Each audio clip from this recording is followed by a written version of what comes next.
So I know you used to play basketball. Are you a fan of Space Jam, Joe Bulig? Ooh, now we're going back in time. Kind of, sort of, maybe, yes. Okay. Do you remember the movie? Yes, very well. Okay. Michael Jordan, all the animated characters, very fun. Yes. Do you remember the little mouse that goes in for approximately 13 seconds in the film before getting squished by a basketball? No, I don't remember this at all. Okay. Well, the guy who plays Newman on Seinfeld is on the bench and he wants to get in the game, right? And they're trying to find a sub because the Monstars are destroying everybody. Okay. And they pick this tiny little mouse character whose name is Sniffles. Okay. And he's like, really? The mouse? And then the mouse goes in and in a very high-pitched voice just starts talking to one of the Monstars and won't shut up, and then gets squished by the basketball when the Monstar has had enough. That mouse, like I said, is named Sniffles.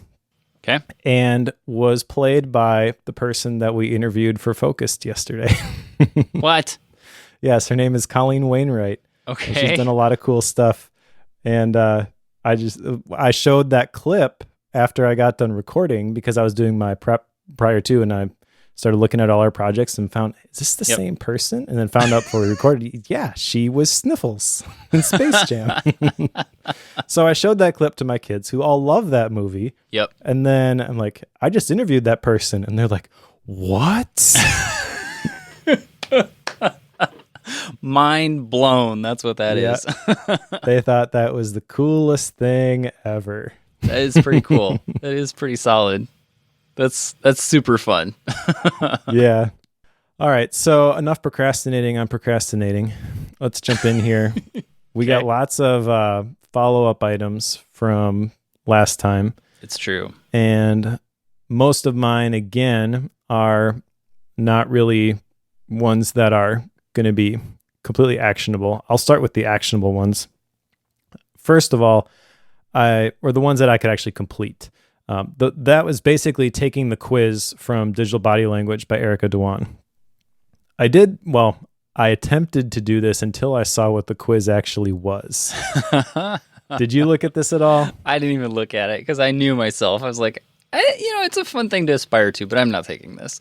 This is not a quiz. It takes you to her website where you fill out the form and then you're supposed to get emailed the link, but you don't. You get emailed an old link. So it's like the website was updated. Sure. But the rest of the email autoresponder was not, so it delivers the wrong thing.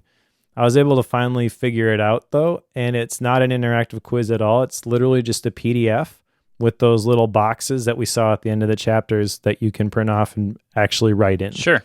Yeah. So there was absolutely nothing new with the actual quiz. Got it. And was pretty disappointed by that because I enjoyed the book quite a bit, but the quiz was pretty terrible. So I printed it off, got access to it, did not actually bother to tabulate any sort of results because there was nothing to tabulate. It was just a PDF. That makes sense. I suppose if it's the same thing that's in the book, why would I go through the process of doing it again? I suppose you could do it in the book. This would at least let you write on it without writing in the book itself. True. I suppose that would be the benefit there. I guess, yeah. I don't know. I felt a little bit duped. Oh, well. The other one that really has a finish to it is figuring out the norms for communication. I sort of did this with the one that I had in mind when I listed this action item.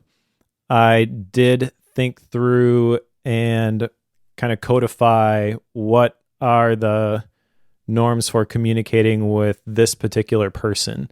And that was helpful because I basically identified that there are specific days that I should attempt to communicate something to this person, and there are specific times of day that I should do that based on the other responsibilities that they have. Like I have to get it in front of them at the right time. That's, it'd be nice if I didn't have to do that, but that's not a huge deal. And just recognizing where my windows are has made it much easier. Yeah. Yeah, I could see that. So this is already paying dividends for me. I just had to do this we just had a guy in this morning, was helping us spec a potential sound system. It's an outdoor deal. And I text with him all the time. We know each other as friends outside of this work relationship. So it's like I could text him at just about any time, but this was a work-related thing that I needed to text him about to schedule this. And it's like I wrote the text, was about ready to hit send, and realized it's 7:30 at night on a Monday night. Like, not going to send this work-related thing. I'll wait till 9 o'clock tomorrow morning because I know he starts at about 9. So I sent it at like 9:15 the next morning, and he got back to me right away. But I know if I had texted him Monday night, he'd been like, Joe, what are you doing? Like, what? It's just weird whenever you kind of muddy those lines like that. So yeah, I appreciate you taking that initiative. Yeah, timing is everything, I'm recognizing, and it's really not... my preferences don't matter.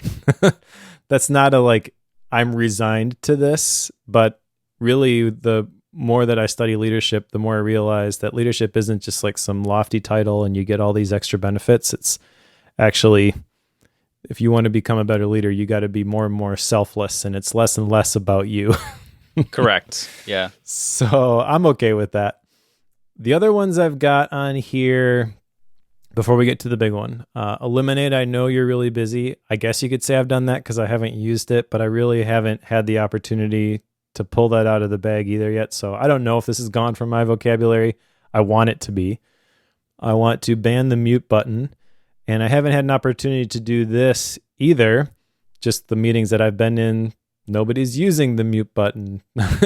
There's one team in particular that I know this will come up, and I am hesitantly looking forward to that confrontation because you know me, I love me some confrontation. Yep. But I will, when that happens, ask everyone to unmute.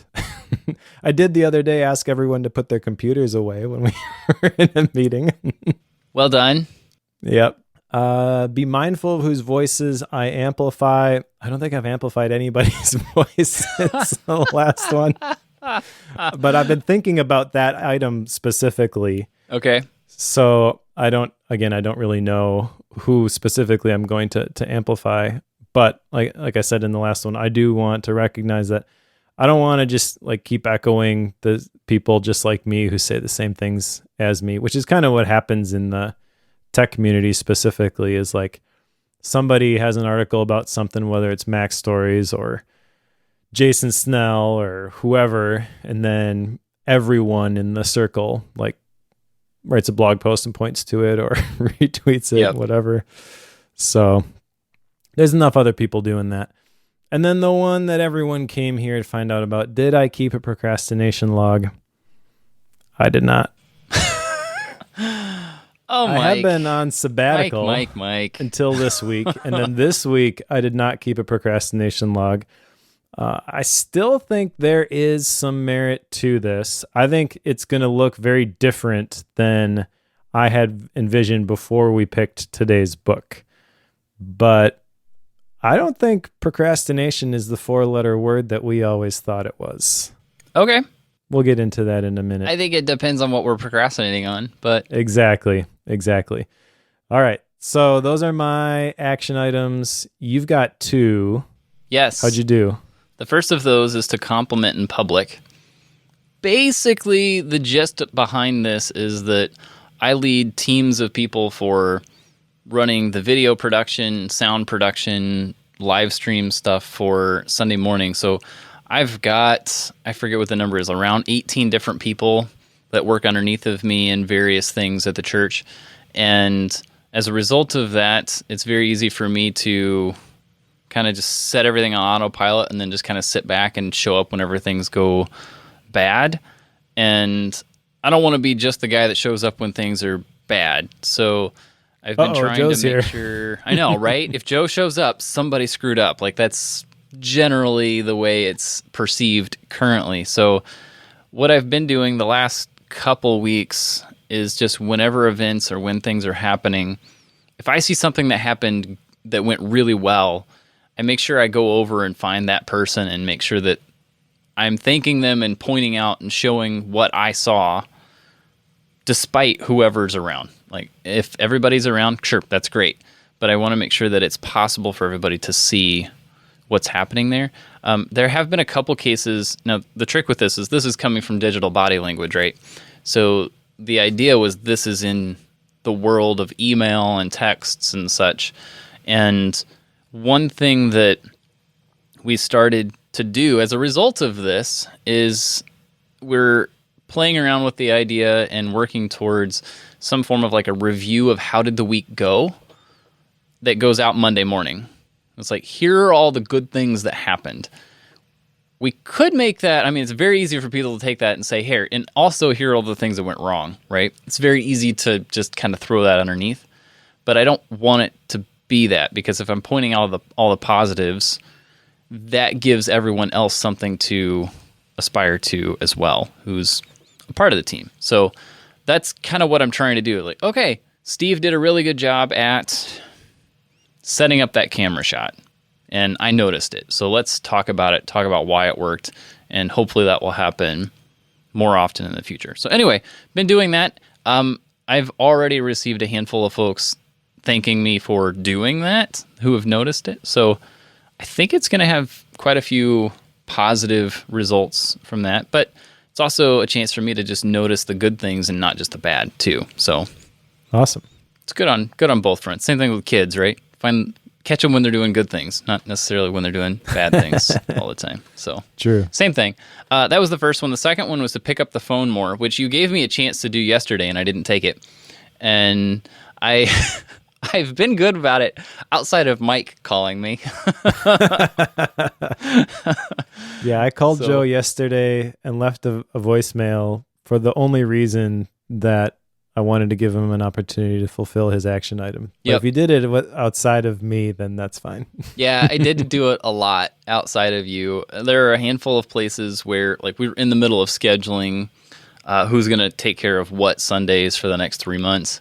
And normally I would just send out an email, a few text messages and stuff. But I've been making phone calls all the way around, because then it gives me a chance to figure out, like, how can I help you do your job better? Is there some legwork I can do to make it easier for you?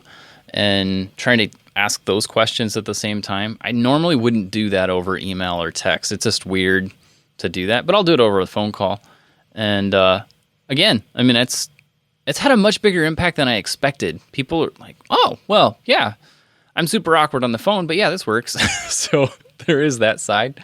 But yeah, yesterday was crazy. Ended up with a migraine and stuff. So that's why I ended up not catching you. But yes, I've been picking up the phone more, just not when Mike calls, apparently. That's all right, because as I said in the voicemail, that was literally the only reason that I called. So, in fact, you texted me right after that and said you were in a meeting. Can you call me back in about a half an hour? And I said, you really don't need to. Just listen to the voicemail. Sure. And then I never called, never responded, just disappeared. Yeah. Cool. Well, I think it is time to stop procrastinating, even if it is on purpose, and talk about Procrastinate on Purpose by Rory Vaden. This is a book that has been on my radar for a very long time. Right after I joined the Asian efficiency team back in the day, Zach interviewed Rory Vaden for the podcast.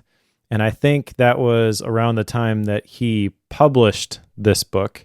This is his second book. The first one is Take the Stairs, and there's some competing ideas. It seems like competing ideas anyways between those two books. I've read both of them. They're actually pretty complementary, but he kind of positions them against each other just so there's a discussion, I think. What did you think about this book? Did it live up to your maybe negative expectations, or were you pleasantly surprised? Was it just another systems book? Like, what were you thinking when you picked up this one and started to read it? When I started to read it, I felt like I was going down this could be good. Like, I think he's going to prove me wrong. And then as I started going through it, it's like, no, he's going to give me a system to follow, and he's going to tell me to put things off until they need to be done, which is exactly what I thought he was going to tell me to do. And like, okay, well, I got what I thought I was going to get for the most part. I mean, there's some tidbits in here, and I'm kind of itching to go through these because I think there's a lot of good points here, and procrastination is one of those points.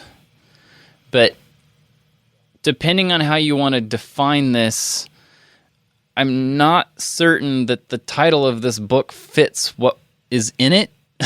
So That's fair. I feel like the title of the book was designed to get us to buy the book.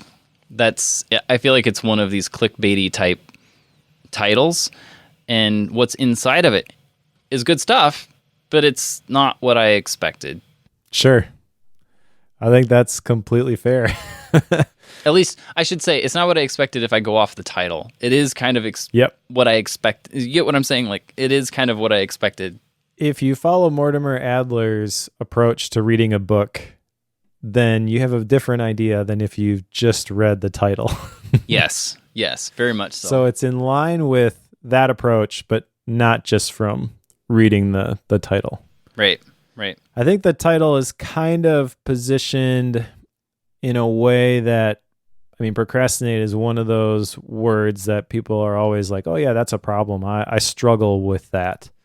And so when I first heard the title, my initial response was he's basically trying to tell you that you're okay. You're not, which I kind of appreciate, to be honest. I think there's a lot of books in the productivity space that are just like full Jocko, lazy you need to just completely change your life by getting up at 4:30 in the morning every day, Yeah. And Rory, the title of this book kind of implicitly says, well, you're not going to eliminate procrastination. Everybody deals with this. You're just going to kind of shift it a little bit so it's more positive. Not exactly what it's going to do, but let's jump in here. There's 3 sections, obviously. Surprise. There doesn't need to be 3 sections. There only needs to be 2 sections, but maybe 1, depending on how you come at it. Yeah. So the first one is part 1, the truth about time. There are 3 chapters there. Then there is part 2, the 5 permissions. That's where we get into the 5 steps of his system. And then part 3 is literally just 1 chapter. And that is, part 3 is the next step. Chapter 9 is the last one. That is multiplying your time. And it's basically just a summary of the stuff in the book. So let's start with the first section here, though, on the truth about time. I thought there was actually some pretty cool stuff in here. The first chapter, What You Thought You Knew, talks about priority dilution, Parkinson's law, intentional imbalance, a whole bunch of stuff that we've covered before. The one that I think is most interesting is priority dilution, which is delaying the day's most important activities by allowing attention to shift to less important tasks. And I think every single person on the planet has fallen into this trap where you've got some things that are important that you're looking to get done, and then you just go and you check your email and you get sucked into whatever form of busyness, that working feels kind of like work, can technically be classified as work, but is really just you trying to avoid the thing that you don't really want to do. Right. So that priority dilution, I like that term. What did you think about that? I like it. It sounds like it came from the other book. I did not read, what's the other one? Take the Stairs. I should know that because he brought it up like every other page throughout the whole book. It was one like, why are we keep talking about this? It sounds like this is definitely one that you should probably read Take the Stairs first. Is that fair? That one's better anyways. Is it? Okay. Yeah. But priority dilution, I think I like that term a lot because it's a good indicator to me that, like, okay, these are all the things. I forget what the book is, but at one point we talked about how you can't have priorities. Yep. Because it's only the top. Like, it has to be singular priority. I think it was essentialism, but he also makes the point here, I think it's later on, that there is only one priority. Correct. Yep. And so anyway, priority dilution, basically you've got too many things and it's easy to lose track of what that priority is. And I think that's absolutely true. When you have so many things happening, you have so many potential items that could make it to priority status that it gets difficult to nail down which one it actually is. And something like priority dilution as a term, I feel like fits that really well. So yeah, I like it. Yeah, I like it too. I think he nails the pain point here exactly when he says that when suffering from priority dilution, it feels like you fall further behind the harder that you work. And then also kind of coupled with this is Parkinson's law. This isn't new, but we've heard this before. The amount of busy work always expands to fill the amount of time that we allow to be available. He also says on page 8, and this kind of sets the stage. So you're either going to resonate with this and be like, yeah, I want to read the rest, or you're instantly going to disengage. He says, once you own your own problem, you empower yourself to create your own solution. Now, I know you, I know me, and we probably were like, yeah, go Rory at that point. But Yep. there's a few other people that's going to rub the wrong way. Yep. So I like that, though, right at the beginning of the book, like drawing the line in the sand. You're either with me or you're against me. Yep. And it's not too far after that. He makes the point that like there's always more to do than you can do. Yep. And it's like, take your pick. You will always have more options than what you can actually do. Yep. And it's like, rock on, you got me. This is where like part 1, like I'm all in. Like this is not what I thought I was going to get, especially at the beginning. Like you got me. Let's go. Like I'm on board. Yeah, he does a great job kind of unraveling the problems here with traditional time management, and I think he does a great job. One thing I think that wasn't super effective, is his description of efficiency versus effectiveness. He tries to add a third dimension, which is efficacy, and then he tries to take that 2x2 grid and make it into a cube, which I think visually just didn't really work for me. But basically what he's saying is it's not just efficiency or effectiveness. He defines these terms. Efficiency is performing or functioning in the best possible manner with the least waste and effort. Effectiveness is being competent and able to perform well, having a proven capacity, adequate to accomplish a purpose, productive, or capable of producing a result. Okay, so those two are great. But then efficacy, he says, is the quality of being successful in producing that desired result. So effectiveness is you are able to produce it. Efficacy is did you actually produce it? I think that's how he would put it. And then in chapter 2, he takes that big rocks analogy that we've heard 1,000 times from Stephen Covey, where you put the rocks in and then you put the gravel in and then you put the sand in, then you put the water in. And kind of the point is like, if you don't put the big rocks in first, it's not going to fit. And so people take that like, aha, I just need to organize all my things better. But he points out, and I kind of have implicitly felt this with that analogy, especially when I hear other people explain it, is like, well, what if you've got too many rocks? What if your jar is only so big? Yeah. What do you do then? And he says eventually the water is going to overflow. So time management is trying to fit everything inside of that jar, and really the self-management is deciding what things should go into that jar. I like that. On page 25, he says, there is no such thing as time management. There is only self-management. That's uncomfortable. Again, going back to his previous quote about how you are the problem and you are the solution. But I don't think he's wrong here. I think that's very accurate. Yeah, this is one of the pieces that like I'm very on board with you here. I feel like I've never been good at time management, to use that term. Just ask my wife. She thinks I'm horrible at it, and I am. And this is kind of a slap in the face in that, like, sure, time management, great. But it's actually, you're not good at managing yourself. So if you're bad at time management, it's just you're making bad choices.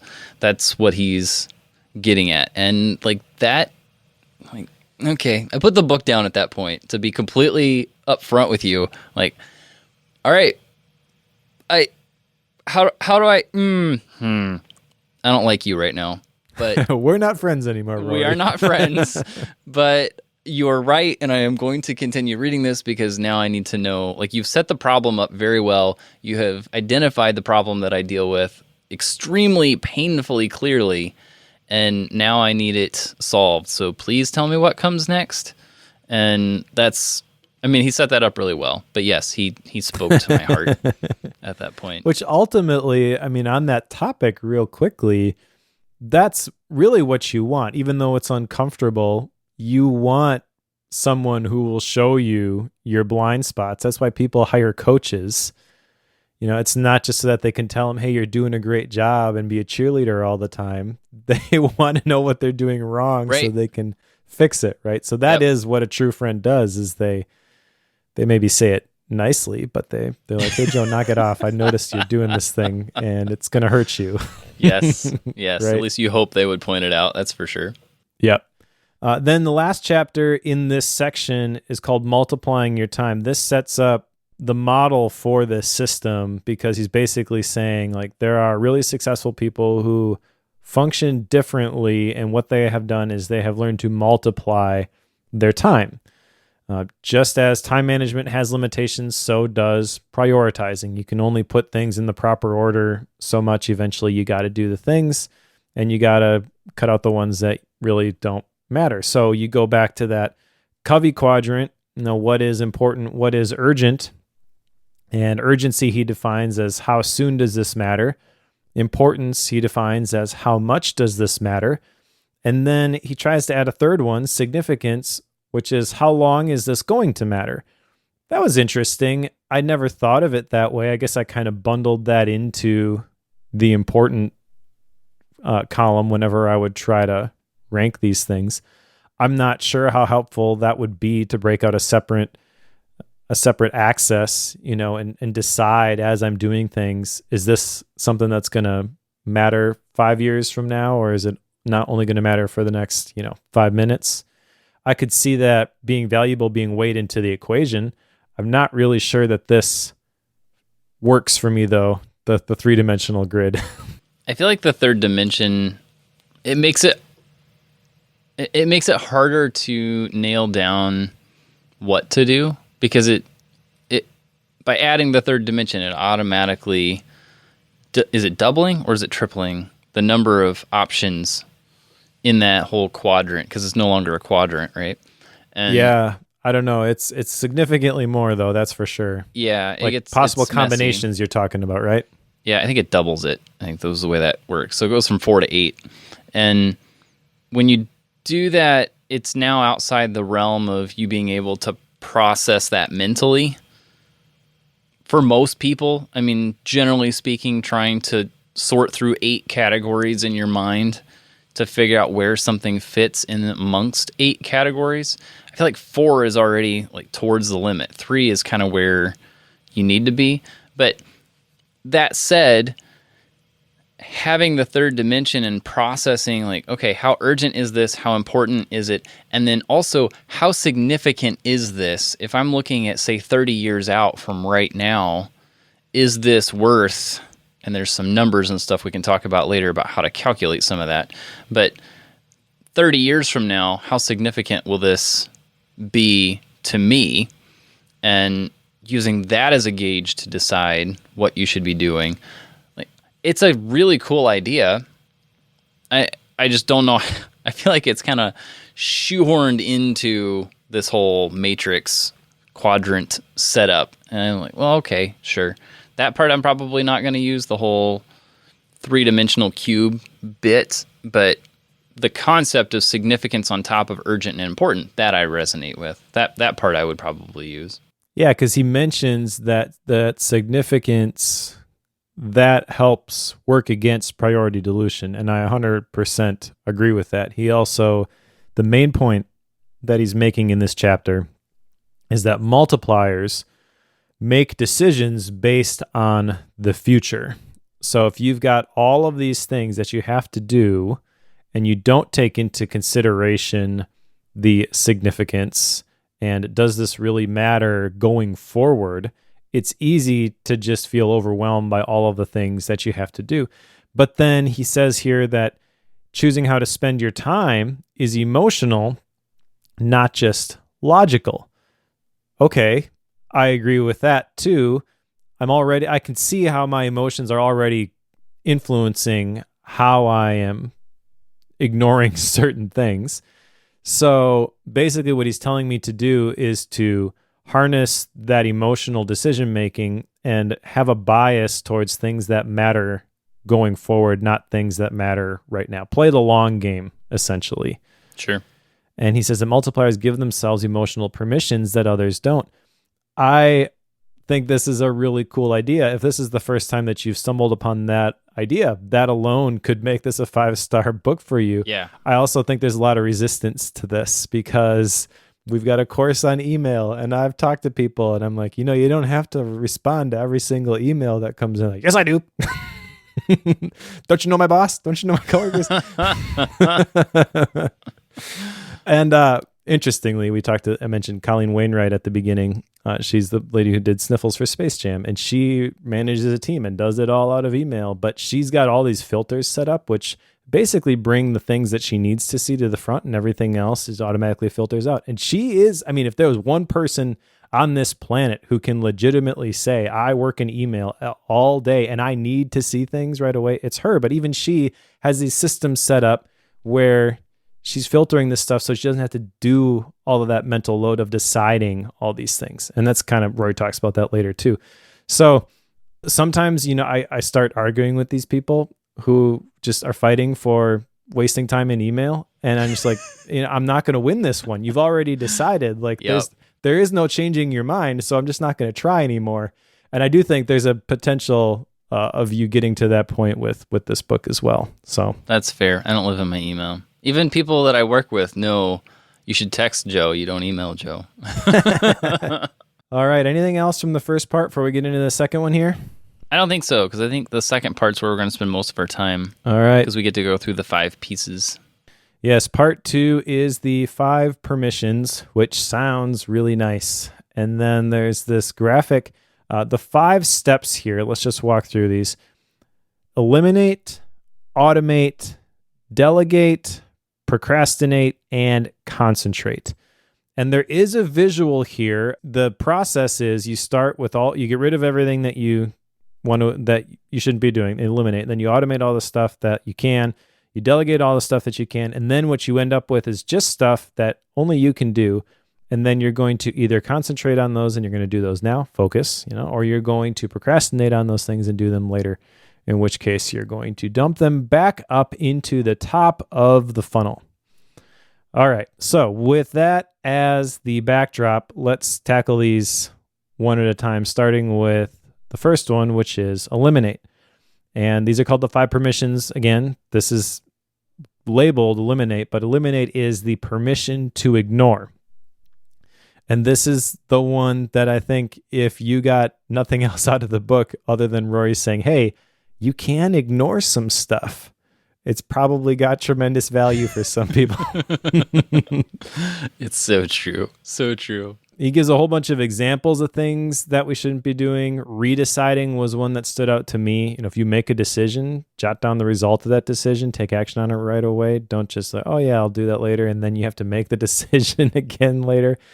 That is just a complete waste of time. And that really just drives me nuts. He also lists watching TV, mentions the average American, I think he said American, watches 35 hours of TV a week or something like that. It's ridiculous.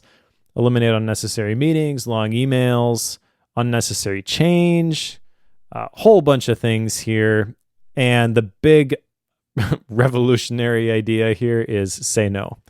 Either by saying it to somebody who is asking for your time and attention, or just ignoring it. That's the thing that I got out of reading this particular section is I don't owe people an explanation when I say no. Sometimes I do. If someone is going to ask me to do something face to face, I'm going to say, no, I'm not going to do that. I'm not going to hedge and commit. It was interesting reading Digital Body Language because it talked about how when you ask somebody to do something in certain cultures and they say yes, really what they're saying is, I've received your request, not yes, I'm going to follow through and actually do it. So I'm thinking about that when he's talking about how an uncommitted yes is actually a maybe, how you're always saying no to something. These are things that we have understood for a while, but just because you get a request via email doesn't mean that you have to reply to the person, even if they read your article and they think that you now owe them tech support for life. Don't ask for tech support. Just going to say that. It does happen. Say that. Does happen. Just have to say that. Yes, eliminate, say no. That's the groundbreaking, all-encompassing solution here. And I have to just keep in mind, like, it was written in 2015. I've been trying to, like, keep my head in this was 6 years ago when it was written, state, and trying to put the backdrop of what books had been written by that period. Because a lot of the books that we've covered on Bookworm are actually beyond that. They're newer than that. Or significantly older. Yeah, or way older, yes. And the concept of saying no to things wasn't even brought up because people didn't take on too much stuff at the time. It was kind of a culture beforehand of you only did certain things and you don't say yes to absolutely everything. We're too nice now and we don't want to say no. We're uncomfortable saying no when we used to be a lot more comfortable with it. And this, I wonder if this is one of, I was trying to place the time period of when we have had books tell us you need to say no to things and which of them are some of the early ones in that period. I don't know if this fits in with the beginning time period, like 2015, if that's roughly that time period when those books were starting to say that. So I don't know if at the time it was a good thing to say. Reading it today, I'm like, big deal. Like, we know this. Yeah. Tell people no. We hear people tell it to us all the time, but do we listen to it? Sometimes. You're probably better at it than me. To some degree, I can't say no on some things when it's work related. Mm-hmm. Like, hey, guess what? My computer doesn't print. Well, I can't say, let me put you on the schedule for next week. Like, no, I'm not allowed to do that. So it's pretty much drop things and go do it now. That's the way that my job works and is expected to work. That's why they pay me. So there are periods when saying no are good. There are some things that are no's absolutely every time. Something I don't think I've mentioned this on Bookworm, but whenever I started working at the church as a full-time employee with a title of director of IT, very shortly after I started getting people calling in to the church saying, hey, we have a full-time tech person now. Do you think they could come to my house and help me fix my Wi-Fi network? I can't seem to get my computer connected to it. My domain is like the building walls. It doesn't go outside of that unless the church takes something outside of it intentionally. Like me going to your house to fix your printer, like, no. So those are things I say no to all the time. I still get those occasionally. Anyway, all this to say, eliminate, say no to things. We know this, but sometimes we need the reminder, I suppose. Yeah. Now, see, you brought up something which I want to unpack a little bit, because inherent with the job are these requests which create problems, using Rory Vaden's terminology, for you, right? Yes. Yep. Someone says, I need this fixed right away, and you are getting paid to fix that thing, so you have to fix that thing.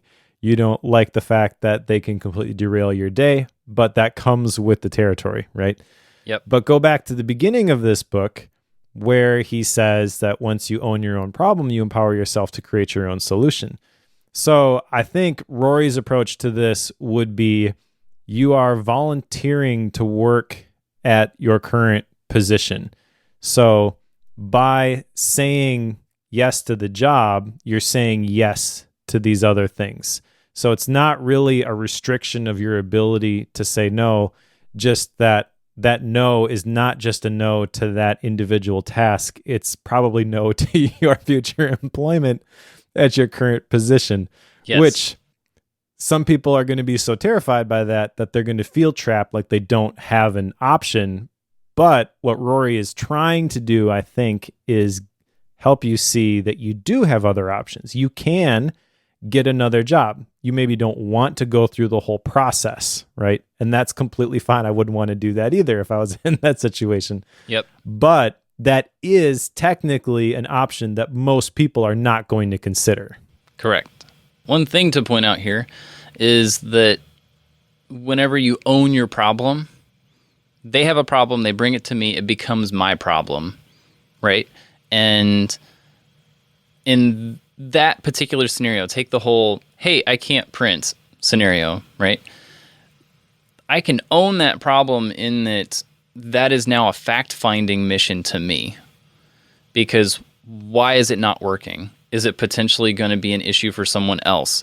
Is that a bit of information I can use to fix an infrastructure problem so that problem doesn't come up again? Like, those are all things that I'm generally processing whenever I'm going to fix those things. But I think that only happens because I'm in control of and make decisions for how the building operates from a technology stance. And I've been empowered to make changes at an infrastructure level if it will make things better for the overall staff. So yes, they are coming to me. It's going to derail whatever it is I'm working on at that time.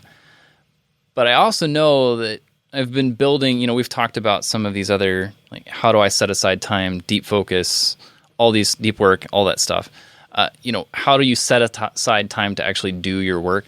I've learned that I can set some time aside and shut the door here to this room, and people will respect that.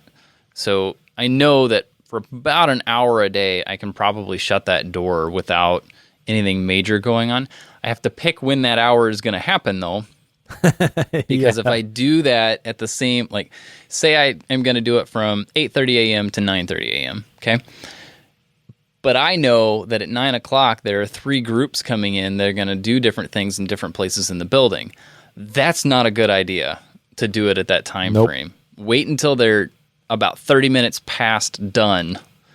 Because if you do it anywhere in there, it's like, hey, my computer's not working. Hey, well, let us get our tech guy. He'll come help you. Well, I'm in the middle of, they will open the door at that point. So anyway, all that to say, I can say no to some things. But generally, if it's an immediate, this is broken right now and there's something getting ready to happen, I'll go fix it right now. But there are cases where someone brings me a computer, it's got an issue. Do you need this right now? And if the answer is no, then generally I'll schedule it for some other time to go fix it. Yeah, I think the big takeaway is to control what you can control, say no where you can say no, but recognize that if you're going to own your situation, really, you have the ability to say no to the other things. It's just maybe too uncomfortable for you. Right. And that's the thing that's causing you to stick there. Next chapter is automate. And automate is the permission to invest. This is where he talks about multipliers math, and that is calculating the hidden costs that come with our decisions. He says that anything that wastes your time is also a waste of money, which makes me uncomfortable because I have prescribed to this for a very long time. And I have recognized that I cannot project that belief to other people that I work with, and it leads to me being frustrated. So I need to figure out when and where I can apply that. But the big principle here in this chapter is really good. He talks about the rule of 72, which is actually a financial thing. And for people who aren't familiar with this, basically you divide the interest rate that you're getting by 72 and you get the number of years that it's going to be required for you to double your investment. And when it comes to finances, that's compound interest. So this is at the heart of like, well, if you just save $10,000 by the time you're 18, when you retire, you'll be a millionaire. You don't have to invest anything else the rest of your life. That's the power of compound interest as it pertains to financing. But I think this is a really interesting idea as it pertains to your time. So investing is multiplying your money and building your army.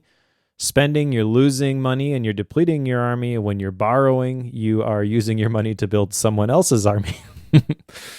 So basically, how do we apply that to the realm of our time? And again, he gives a whole bunch of examples of things that you could automate. This kind of leads into the next chapter, delegate, but I don't want to go there quite yet. So with automating, I think we're really just talking about like systems, machines, computers, things like that. In fact, he says that a company can never outgrow the strength of its systems in this chapter. So that's kind of the backdrop for this. Anything you create a process for today can save you time tomorrow, and he and Sam Carpenter would probably be pretty good friends. Yeah. Let me read off some of the examples that he has here, just so you can kind of get an idea of where he's taking it. I feel like you and I, Mike, when I see the term automate, my brain immediately goes to things like Siri shortcuts and writing scripts and plugins, and like that's where my brain Text goes expander. to. Yeah, text expander, Zapier, Alfred, you name it. These are all the tools, Keyboard Maestro. These are where my brain goes, but this is what he's talking about, FAQs. So if you're a company, writing FAQs can help save you time later. I use these things all the time. So when companies have an FAQ, like it's one of the first places I go just to figure out more information about the site. So anyway, FAQs, disorganized recreation, and basically it's recreating things that already exist because there's no way to know if it already exists or not. So making things clear. So standard operating procedures. Yes, SOPs.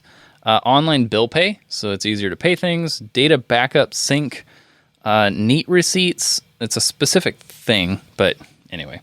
Social media management, past client follow-up, online learning, talk tracks. It's kind of like FAQs, but internal. You got to understand where he's coming from with this, because he is one of the people behind Southwestern Consulting, I believe. Yep. And he talks about how when he was starting off, and there's a bunch of really big names that have come from this consulting firm, but they basically sell things. And if you hustle as a salesperson, you will sell a lot of product, and you'll get paid a lot because it's all commission based. And if you do nothing, you won't get paid anything because it's all commission based. Right? So talk tracks for salespeople help you kind of learn the ropes and can help train you to deliver a pitch well. When I say this and the customer responds with that, then I know that I should take the conversation in this direction. Yep. So talk tracks, and then drop shipping is the last one he has here. But he does give some other examples where you can zoom out and such and see things at a higher level. But I don't think that the scripting and automation Zapier world of tools is out of line. That's just not where he's going with it, because that's not his background. Sure, yep. That, and again, 2015, I'm not sure how much of that stuff would have been so prevalent as it is now. Now, I'm speaking about it. Well, he definitely used his Infusionsoft, so. Yes. Yeah, I'm saying that, but again, it's 6 years ago, but I also know that like the whole world of automation has just exploded in recent years, so there's that. Yeah. He mentions in this chapter that the goal is to eliminate think time. And that, I think, you can apply a lot of different ways. And I think that's a good definition, where nerds like us are going to naturally take it to like computer-based automation, because if I'm going to type the same thing over and over again, I can spend mental resources thinking about the words, making sure I don't misspell anything, checking all the links, or I can create a text expander snippet so that I never have to use that think time whenever I have to send that email or whatever, So it's very much in line, though, of like, I see the same thing popping up over and over and over again. What can I do to make this easier so I don't have to think about it? Whether that be setting out my clothes the night before, creating a talk track for my sales team so I don't have to answer a whole bunch of questions, whatever. Yes. Automate. Very fun. So fun. There's a whole podcast on it. It's true. It's a good podcast. Rosemary Orchard and David Sparks. Learn a lot from that podcast. Next one is delegate, which is very related, I think. In fact, when I first started reading this, I forgot at that point where the things were in the funnel. And I started to think about automating as working with an assistant and offloading specific tasks, which I am doing now. But that is actually something different. That is delegation. Delegate is the permission to be imperfect. And I get why this is its own separate thing, because this is exactly what I struggle with. No one can do it as well as I can do it. No one's going to be as careful as I'm going to be. Yep. Which is not necessarily a problem, Rory is saying, and I think he's right. Well, I know he's right. I'm inspired after reading this book to delegate more things with the understanding that it is not going to be perfect, and that is going to be okay. It's not going to be exactly the way that I would have done it, but that doesn't mean that it's a task that I should own. Doesn't mean that it requires my unique skill set. 2 reasons we don't delegate: money and perfection. And perfection, I think, is the big one for me. He talks about all the different roles in the business of you, which I thought was interesting because I think you can go through this and kind of think like, oh, well, that's great for Rory. Obviously, he's got a company, a whole bunch of people. He's got assistants that he can delegate stuff to, but it's just me. And he says, even if it's just you, that you are a business. You are the CEO of your life, and you operate as office assistant, business coach, accountant, bookkeeper, financial planner, lawyer, whatever.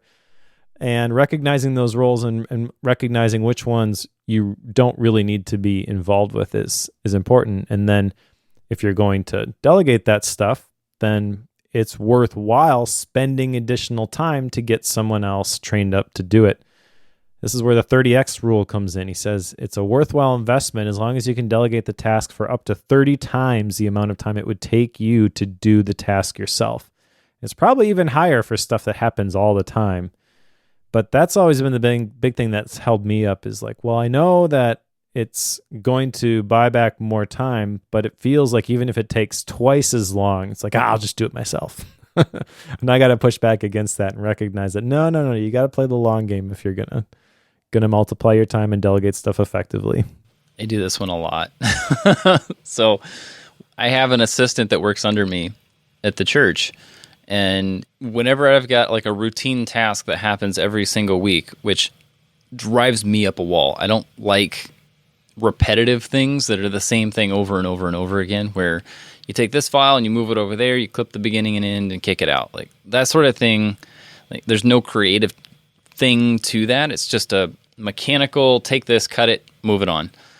That stuff drives me up a wall. So he's really good at that. He likes doing some of that stuff. So it's like, perfect. So here's the steps. And what I have found is in the span of a few months since he's been, I suppose it's been about 6 months now, since he's been working here, I've moved a lot over to him. And it's freed me up to do a lot of these longer term projects, the ones I like doing. And the amount of time I've gotten back versus the amount of time I've put into it is not 30. Like I haven't put 30 times into it. I've maybe put 4, 5 into it. Like it's not done as well. It takes him a lot longer, but who cares? It's off my plate. Like he can take longer. It's fine. It doesn't matter. And I can still check up on it every other week or so to make sure it's happening correctly. And it takes me 30 seconds to check it when it would have taken me 4 hours to do all of that stuff. So that was well worth it to me, but that's still a way better return than 30 times. So it tells me, having read this, like, okay, if 30 times, if it's a 5-minute task and I can spend 150 minutes training someone to do that 5-minute task, it saves me, what was the number? 1,100 minutes in a year is what that spans I didn't over write that down. Whatever the example was. Mm-hmm. I was like, that makes a lot of sense. I should probably do that. So it makes me like wonder what are the other small things or even bigger things that I could easily put 30 times the amount of energy into training someone to do a task instead of me doing it. Like that, there's a lot of stuff I could put on that list for sure. And probably should.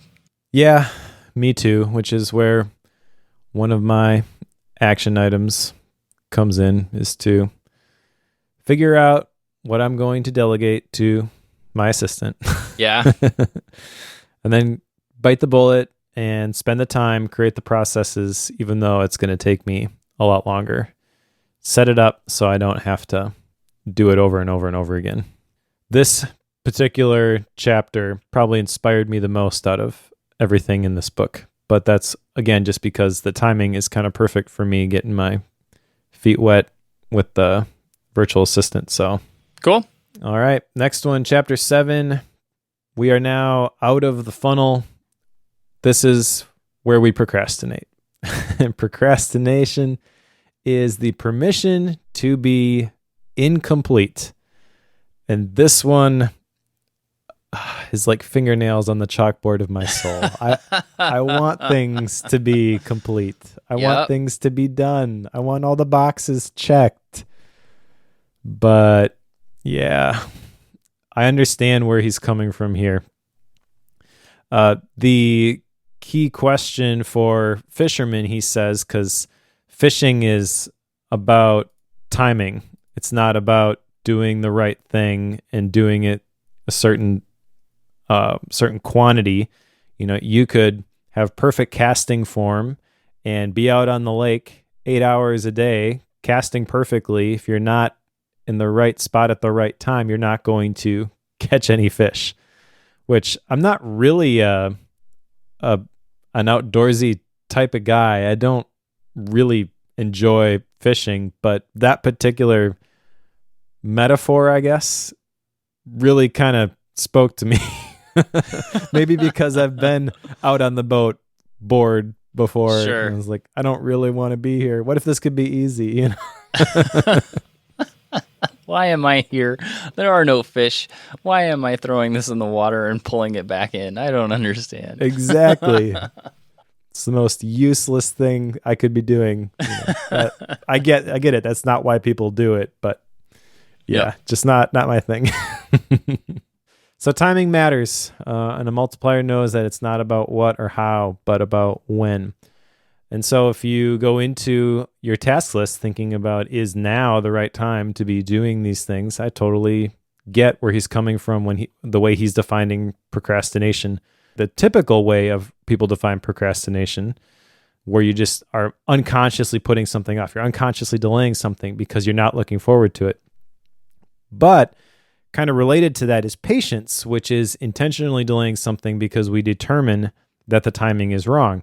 And then he goes into these like gunslingers versus worrywarts, which hit way too close to home. Okay. And so I have a picture of this in the MindNode file, but the worrywarts, they risk acting too soon, and there's unexpected change costs. I had this happen with me when I was doing screencasts for Screencasts Online, because you're supposed to deliver a screencast during this particular week. They have a new one from the team, every single week, and this is the one that I'm going to be doing. And I tried to get a jump on it one time, and I did one for Spark, the email client for Mac OS, and then I recorded it ahead of time. I had it all edited. It was completely done. And then they completely changed the interface like a week before my due date, and at that point, I've got to redo the whole thing. So that was acting too soon.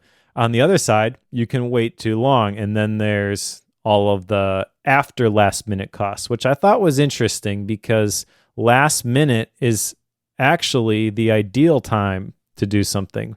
The problem is we view last minute as like the second before the thing goes public, as opposed to the second before this thing could be put into the system and it could be published without any additional stress or anxiety coming from a creator's perspective. So that was interesting to me. Like last minute really doesn't mean what I think of as last minute. There's a last minute prior to what I would consider to be the last minute, and that is the ideal moment that I should be doing things. I shouldn't really be trying to get stuff done way ahead of time unless I'm like going on vacation or something and I've got to get stuff done ahead of time. But just having like a backlog of stuff just sitting there getting old isn't necessarily a great solution. There's one question I have about this section. Maybe he mentioned it and I missed it, and you can correct me here, Mike. But the question is, what happens if there is a deadline and that deadline is self-imposed and can move if you choose to let it move? And there's really no ramifications of going late. Like, that's the problem with something like this, and it's something like I would deal with that. Yep. Because it's very easy for me to move it. And the last minute could easily become a different time frame. It very easily could become a different time frame. I think he would say that's okay. He does say in this section that there is no finish line, but there also is no deadline. So he's not thinking of deadlines like you and I are probably thinking of, like content production deadlines. We have to publish the episode on Friday at 6 a.m. He would probably say, well, you technically don't have to do that. You've chosen to do that. I've chosen to do that. Yeah. I remember That's one of the things that I was really pushing for, is like, we got to be consistent, with the publishing. And so I think like that is a self-imposed deadline that he would say, if you really want to move it, go ahead and move it. But if you're assuming that it's not going to be moved, then figure out how to work backwards from that publishing deadline, which we have essentially. We record on the Friday before, and that gives me enough time to do all of the editing and create the WordPress post, put in all the links, stuff like that. So last minute, it kind of depends on like what part of this process you're talking about. Let's just say finishing the book, because we have to show up and talk about it. Last minute would be Friday at 1:55 p.m., right? Yep. I have had Friday over lunch as the time frame when I'm finishing a book. That has happened more than a couple times. Yep. And I think, you could even go back even further from that, because why do we read the books? We want to formulate our own opinions on them. We want to talk about what stands out to us, what we want to apply from them. So in order to do that effectively, maybe last minute is the night before, so you can sleep on it and formulate your own thoughts, So in that essence, like you get where I'm going, like you keep working backwards and you define your own last minute. And if you decide that you're going to change the delivery date for the podcast, then it affects all of those things. That's completely fine. You kind of have to re-identify all that stuff for you. But the big thing for me is just identifying, like, not trying to get stuff done too early, because that's where I tend to err on the side of, and I think you could err on the other side of like, well, you've cut it a little bit too close and now you didn't get the book done, and you show up and you got to record, and it's not as good of a product as it can be. Figuring out where where that balance is for you is kind of what he's trying to help you to do in this section. Yeah. I mean, you get what my question is here though too, right? In that, if I have a project that I want to do, is a nice to have, but is not actually necessary. Yep. Oh, and I give myself a deadline for it. When is last minute? Like, I could put it off 6 months, and it's not a big deal. There are so many different ways I could easily say that's an unnecessary thing. I can put it off, and that. This is part of what the book is trying to get you to, right? That is your multiplier. Like, yes, if that's a thing that's important, that's going to help you have a significant impact, then that is the thing you need to be spending time on. But procrastinating on it because there is no deadline, that's where there's like this loop in this system that I'm like, how do you rectify that? So when he's talking about procrastinating, he's talking a lot about the little things, and he talks about batching as a potential solution to that. But also he talks about how time allows ideas to incubate, and I think that is really more in line with some of the stuff that you're talking about, because I've done that before. It's like, well, I'm going to get this thing done by this specific time, and then I start working on it and like, this really doesn't feel like the right thing. I just push it back, right? Yep. So at that point, looking at that funnel, you are procrastinating on that thing, and you're dumping it back in, right? And you're going to review it again at some point in the future. So the batching stuff, I don't know. I mean, I kind of already do that too. He talks about like email, meeting, talk topics, like an office hours type thing, come with your questions, and then you hammer through stuff. I don't think we need to spend a lot of time on those. But the other one is interesting to me. And one of my action items from this is, I mentioned I'm starting to play around with OmniFocus again. Not 100% sure it's going to stick, but that's the system I'm using for now. And I want to mess around with creating a pop tag.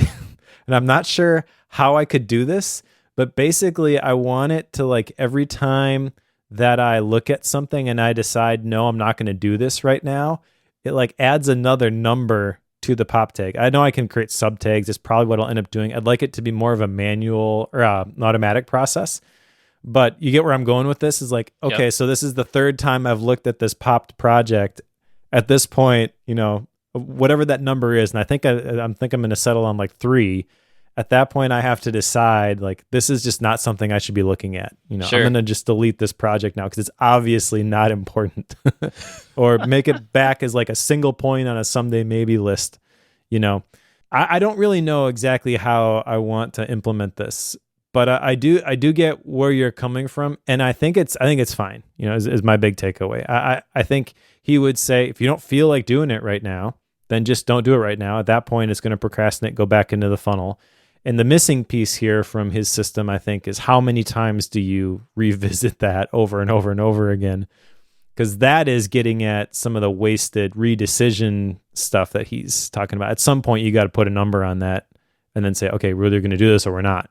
Yes, but we're dealing with an ADD person. So it's like, sure, I can put that off. I can put that off for years and think I'm still going to do it. So sure. There's that side of things too. And if you think I'm making that up, talk to my wife. There have been projects that have been put off for at least 3 years. So yes, at some point there's a motivation aspect that's never talked about in this process. And that's true. And maybe that's in this next section here, but there's a component here where there's an assumption that yes, you can procrastinate. Yes, you can put it back in the top of the funnel and then choose to eliminate, automate, delegate, or concentrate, which we'll get to.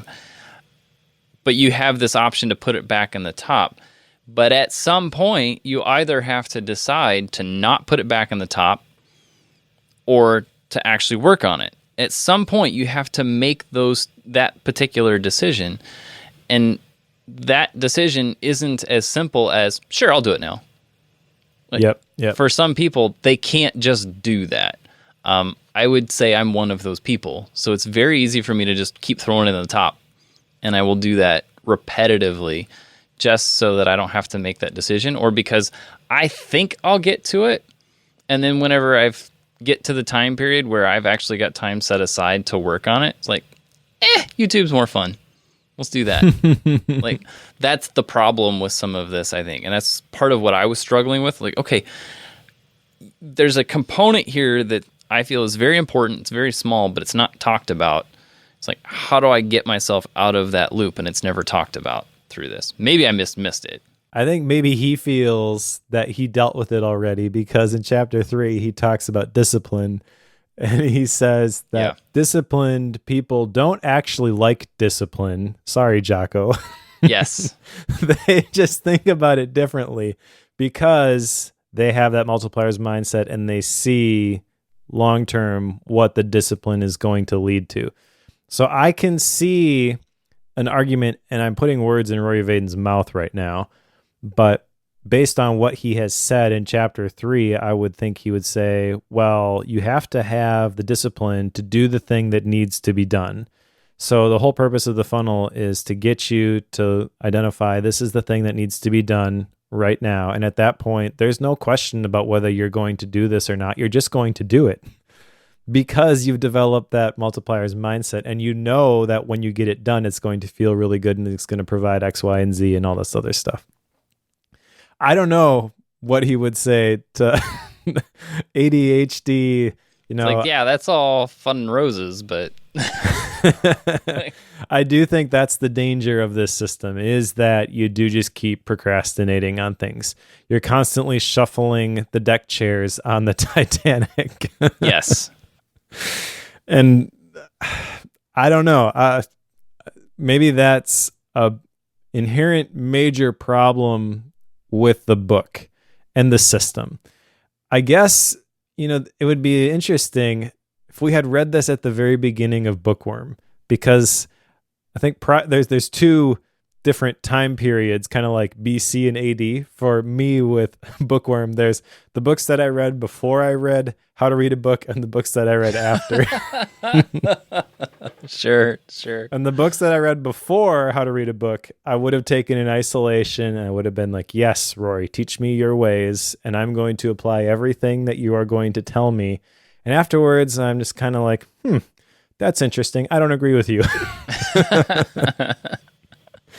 But this part I like, and Yeah. so I'm recognizing now as we're talking through this, one of the benefits for me of Bookworm is that I have not completely bought into this system, and I've cherry picked the pieces of this that appeal to me and kind of just like written off everything else, not really considered it. So yeah, I definitely see the problem with that. But let's talk about this last chapter, concentrate. Maybe this will kind of continue the conversation and we'll land on something here. But at the bottom of this funnel, you've identified now the things that only you can do. You're procrastinating on the things that you don't want to complete right now. And then concentrating is the permission to protect. That is where you are going to focus on and do the things that really matter. This is where he talks about priority being singular, talks about the Pareto principle, things we've heard a million times. 20% of the effort produces 80% of the results. He does define concentrate, which I thought was kind of cool, as a verb. It's to bring all efforts, faculties, activities, etc., to bear on one thing or activity. And then as a noun, it means an intense form of something. So what he's saying with this part of the system is that when you are concentrating on something, you are focused only on that thing.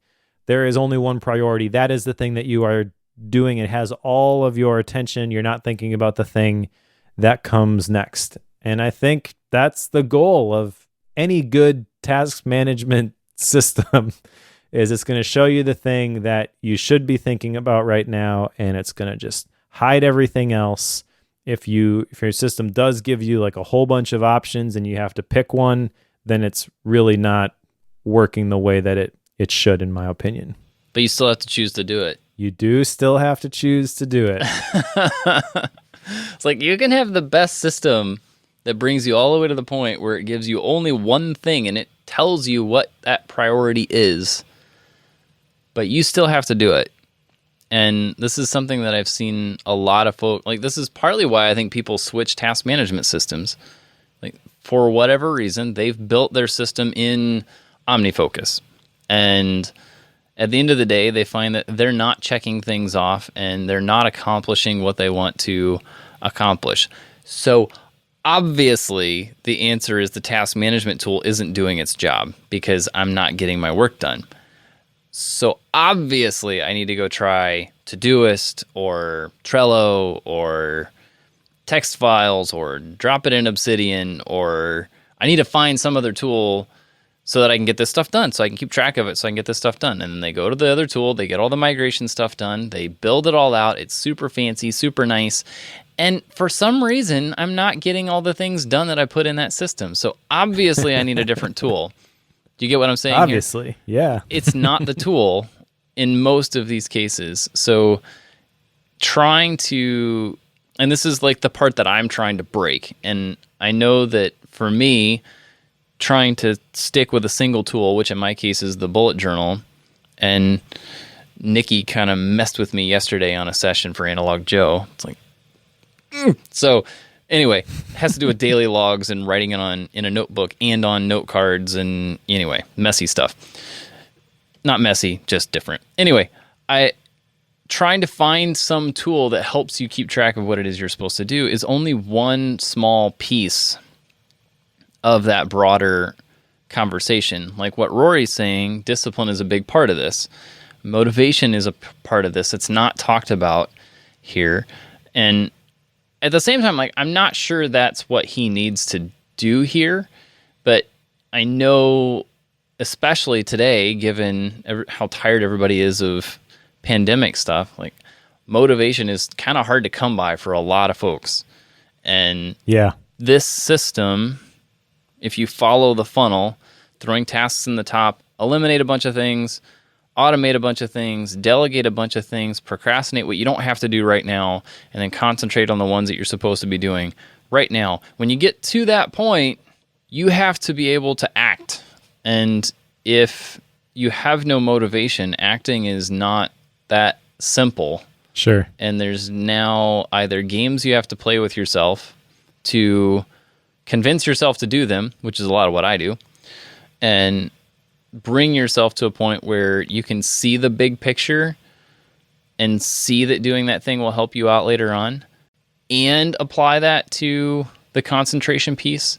You have to put all that stuff together in order to start working on it.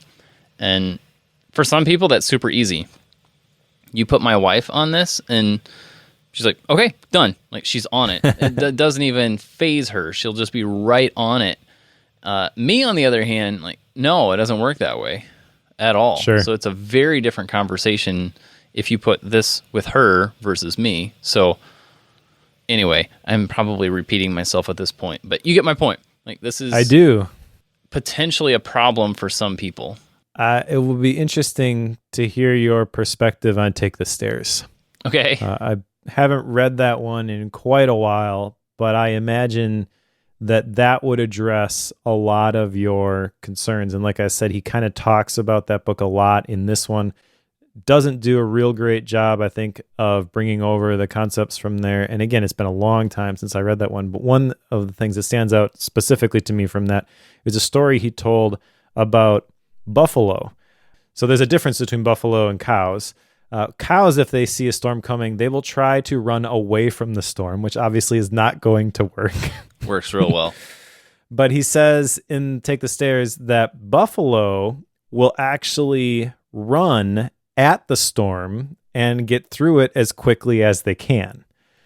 And so I see that mindset being applied here when he talks about how until you accomplish the next most significant priority, everything else is a distraction. So you're right, that's missing from this book. Maybe he's assuming that I already talked about that, so go read the other book, and that's not really what he's trying to address here. But I do think that if you're just reading this one in isolation, that is a missing component. I do wish he would have talked a little bit more about that, because you're right, there isn't a whole lot here on the motivation to sit down and do the thing that you know you need to do. Really, this whole system is designed to help you identify the thing that you really need to do. But like you said, you're 100% correct that that does not mean that you are actually going to have the motivation and the energy to actually do it. Yep. Yeah. Because I just think about, okay, so I'm at work till 4 o'clock-ish most days, and I go home. Lately, it's go to the new house, work on the house, do dinner, go home, put the kids down, and then I'll work on some of my personal side projects after the kids go down. By that point, I've spent 8 hours at my day job fighting fires and doing long-term projects. I've spent at least a couple hours at the house doing projects. I've now hustled the kids to bed, and somehow I'm supposed to keep working on some things after that point, which I do slowly, but not well. So some of that is I've got too much going on right now. There's obviously the eliminate piece there, but at some point there's a breakdown. Yep. Somewhere in that process. And this might be, what you're saying might be exactly what he's expecting, and that you've read his other book, because he brings it up constantly. He does. In this book. So like, I felt like I was like a fly on the wall seeing what he's telling his long-term followers and other readers whenever I was reading this. So maybe at this point, what I need to do is go back and read the other one. And maybe that would answer a bunch of the questions I have. Because like right now, like, sure, this is a cool concept, but it's for very specific people, and I'm not one of them. Yeah. That's kind of what I'm seeing. You know, it's interesting because when I read this book, I had read Take the Stairs prior. Yeah. I didn't feel when I read it like there were missing components to this particular book. He referenced it a lot. It did not seem to me like it was just blanket promotion for go buy my other thing. And I'm kind of thinking now, maybe he should have. Maybe he should have said more explicitly, you know, I unpack all of this in the 4 points, whatever, you know, in my other book. I'm not going to talk about them here. So if you want to understand that fully, go buy the other thing. Yeah. I didn't even realize till we're talking about this now that like my mind just kind of filled in those blanks. Sure. But you're right. They do exist in this particular book. Okay. And as much as he talks about his new book, it didn't really seem like when you're reading it, like there was stuff missing, but obviously there is. I mean, it makes sense what you're saying. Sometimes when you read the follow-ups like this, they will oftentimes have either in the intro or somewhere in chapter 1 where they explain, like, here's the foundation that I'm going to work from. And it starts in this other book. If you've read that, this is kind of the base that we're going to build on. And then they move forward from there. And they really don't talk about the other book much at all. They just assume that you've either read it or chosen to not read it. But they've laid out the groundwork at that point to get them there. This one, he just kind of mentions it about every chapter and mentions like, yeah, in my other book, I mentioned this. And then he goes on about it. But I don't, like, having read this one, I still don't really know what Take the Stairs is about. Even though he mentions it repeatedly, I'm not real sure what it is. So there's that piece as well where it's just not explained here.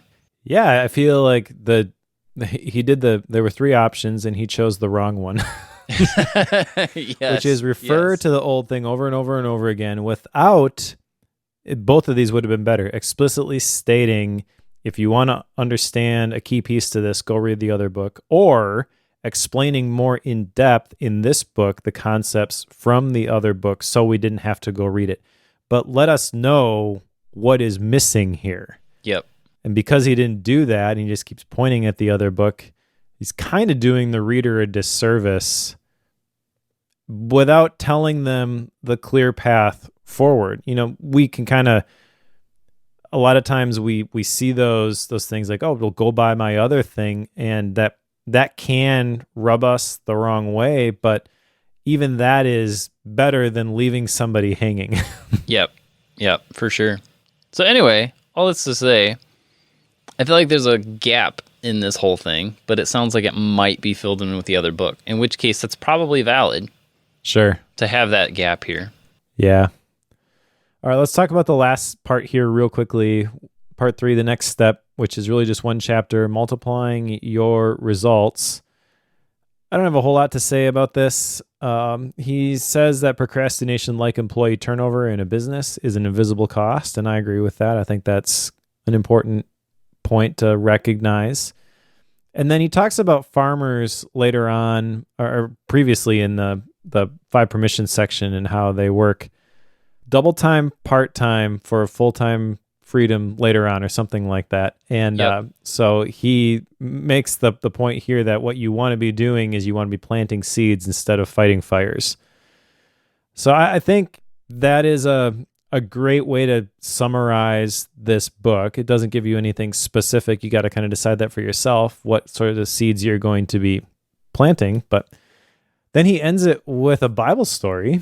He doesn't explicitly say it's a Bible story, but it's the parable of the talents at the very end, which I, of course, liked because my whole book is based off of the parable of the talents. Sure. So that was interesting to me just because I recognized where he was getting that story from. He doesn't explicitly say, like, I'm pulling this from the Bible or anything like that, but I guess recognize, that's where he's coming from. That's his mindset, and probably why you and I would enjoy hanging out with him. But if you don't like us, I don't know why you're listening to this podcast, but you probably wouldn't like hanging out with Rory either because he's going to talk about his faith. It's true. That is true. I don't really have anything to add to this one. It's just a wrap-up chapter, basically. Yep. It's like, here, do this. Now that I've told you this big cycle, do it.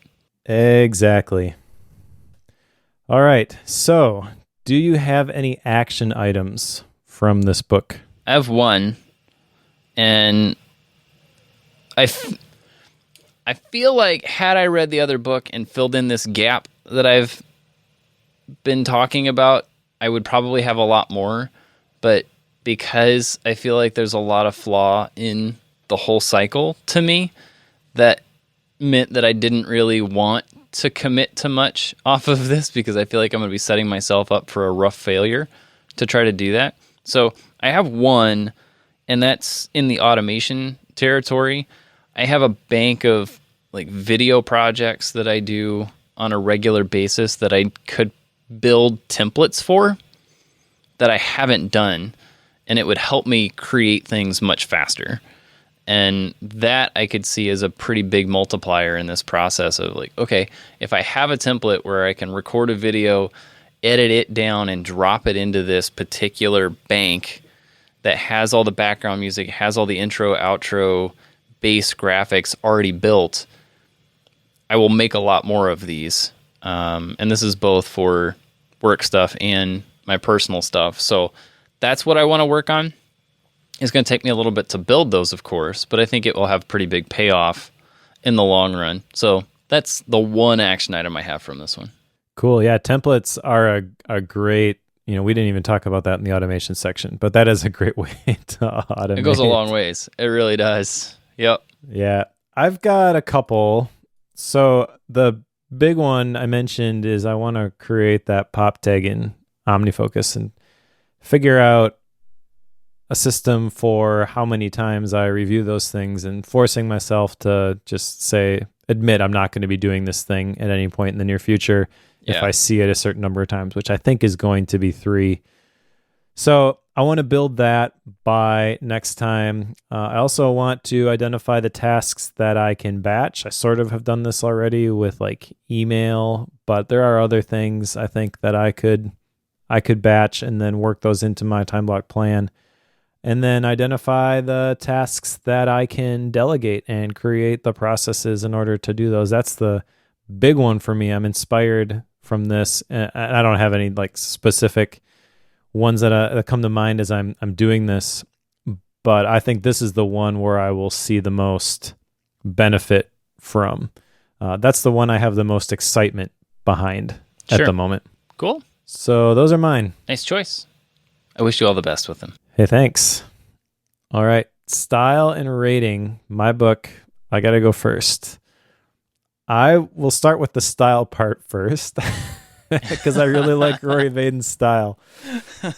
If it was style only and not content, this would be different. Yes. I really do think he's a really good writer, really good communicator. He mentions in this book how he wanted to get better at communication, and so he joined Toastmasters, and he ended up taking second in the World Championship of Public Speaking. Understanding his journey into Toastmasters and hearing him on podcasts and reading Take the Stairs, like that was one of the things that got me interested in pursuing Toastmasters myself. So I think he's like seeing the way he communicates, and that just really, that's my jam. I want to be like Rory. But the content from this book, I think there's a couple cool insights you can get from it. I don't think the system is particularly good. I don't know how you would actually just like, assuming you were going into this, okay, I am 100% in, you've convinced me, let me use your system. I don't know exactly how you would implement this. I mean, there is no like, here's how you make this work inside of a task manager. One of my action items is like, how do I apply one small piece of this that really resonated with me? And even that, I'm not quite sure what it's going to look like. So I think there's a very good chance that you get into this and it makes sense to you and you walk away from it and you're like, I don't know what to do now. I do think the first section is probably the strongest section, where he's talking about the problems with the way people view time management. That's the one that I liked the most, but that's not really the main thrust of the book. That's just the problem. And then he's trying to present a solution, and I feel like he could have done a better job with that particular piece. I will cut him some slack and recognize that this book, I think, is kind of intended to be a bookend to Take the Stairs. I don't think it was just accidental that he wrote this one after and then he keeps referring to Take the Stairs. It kind of felt to me like he knew going in before he wrote anything that these were two very different topics and he was going to try to address them separately and bring them together. I just am not convinced it happened very well. I do think I would recommend this to people. I think it'll challenge a lot of people, especially in the bookworm audience, who maybe have a preconception of what procrastination is and how it's evil and ruining their lives. And so the clickbaity title, I don't actually mind because he's going to challenge a lot of those traditional beliefs around time management. He takes a couple of familiar concepts, tries to flip them on their head, and forces you to kind of make your own decisions about what he's saying is a better alternative.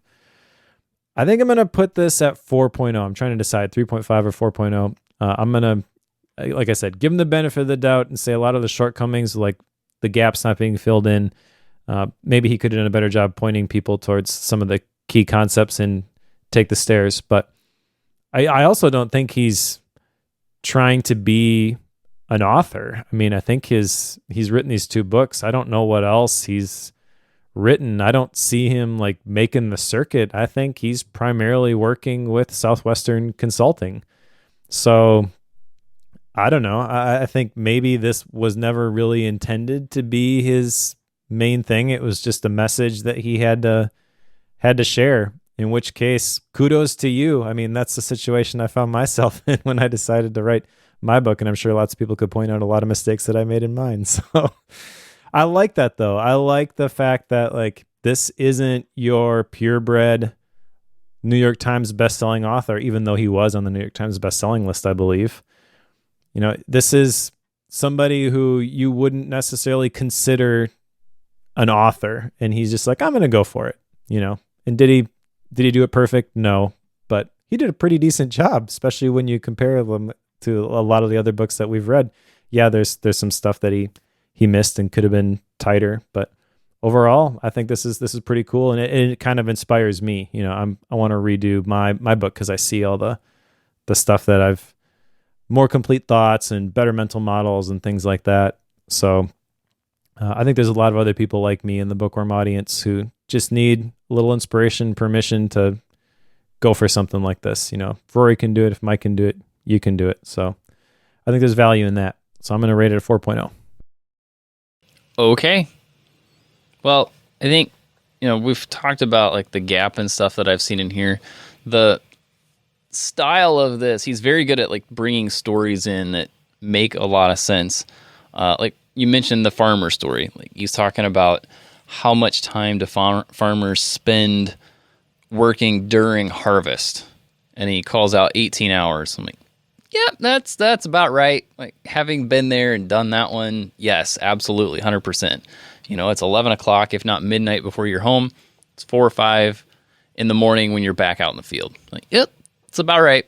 And that concept of putting in the time now, because again, farmers during harvest, that's when they're reaping all the rewards from the entire year of work.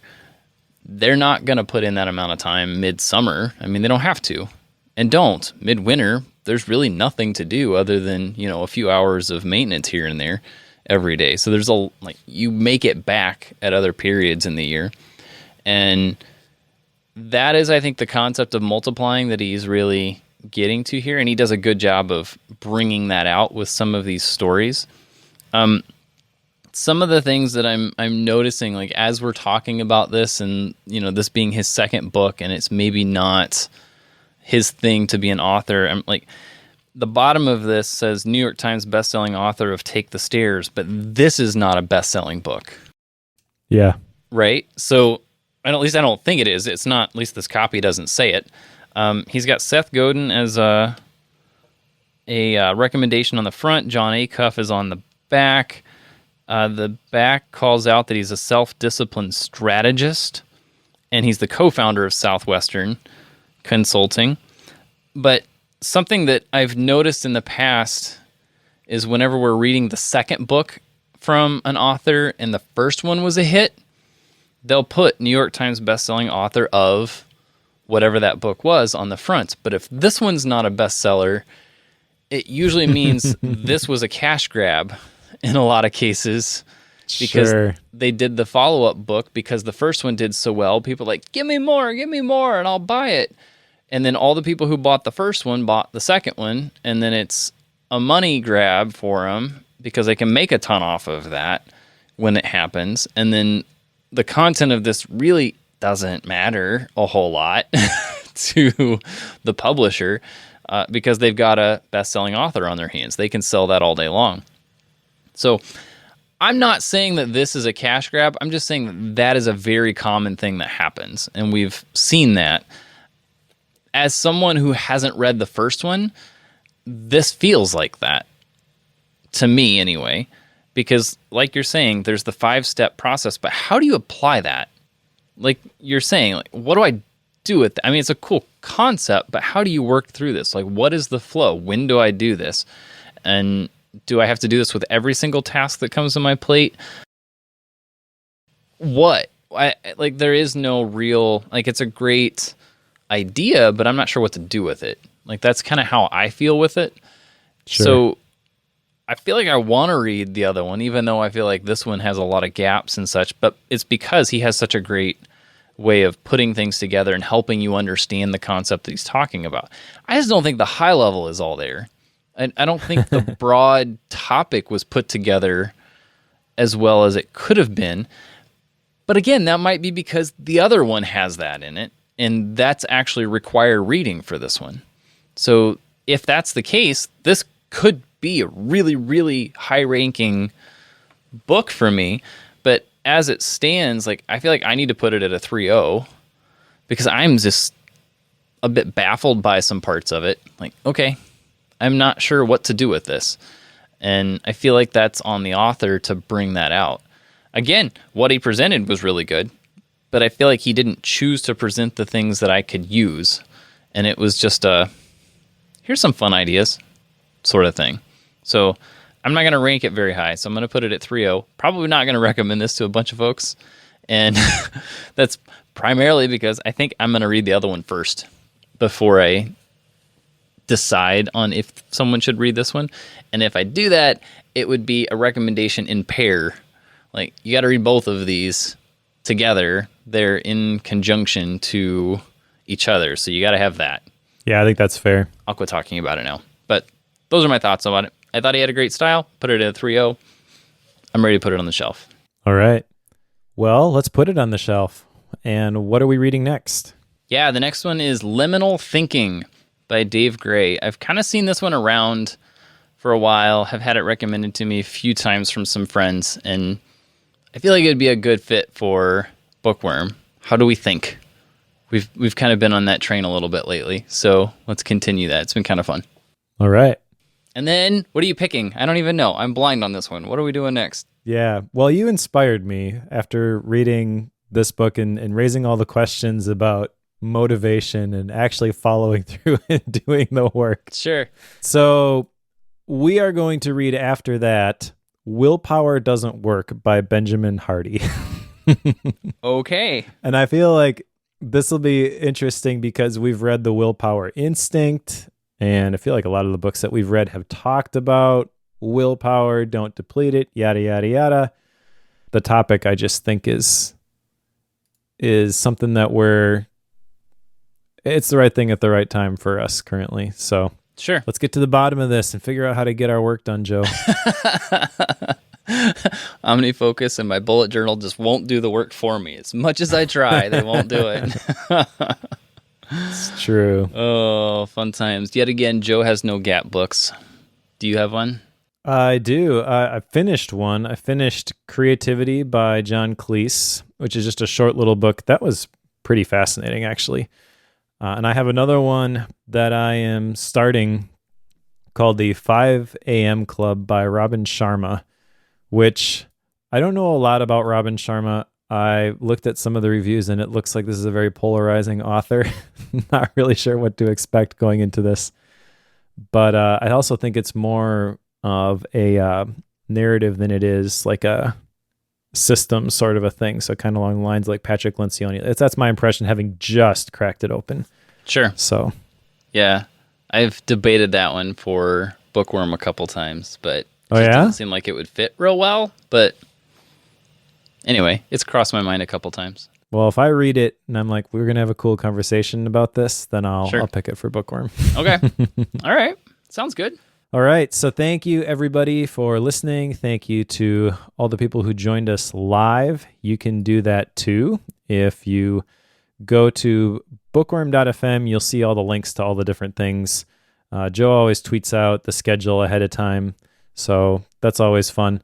Also, thank you especially to the Bookworm Club premium members who are willing to support the show financially. $5 a month. You can do that too if you go to bookworm.fm/membership.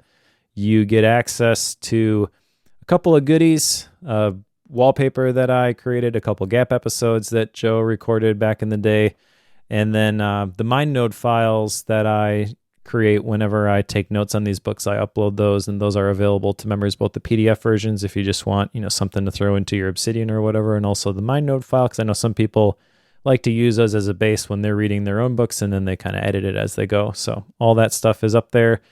Bookworm.fm/membership. Yes. All the things. Yeah, if you follow us on Twitter, BookwormFM, I usually tweet out when we're going to be live, at least day of. Sometimes it's day before. And it'll give you a link that you can set a reminder on. So anyway, there's that. If you ever want to join us live and actually see us as we record, you're welcome to do that. But if you're someone who's following along with us, you can pick up Liminal Thinking by Dave Gray. We'll go through that one in a couple weeks.